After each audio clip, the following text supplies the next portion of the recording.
সাবিত্রী সীতার দেশে দাও দেখা তুমি এসে, শেষ করে দাও এই অনাচার।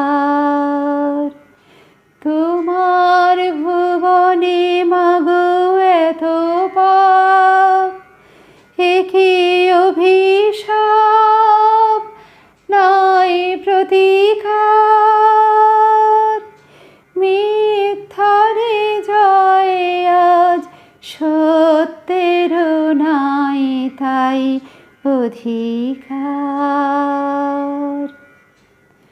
তোমার কঠিন হাতে বজ্র কি নাই, হিংসার করো অবসান।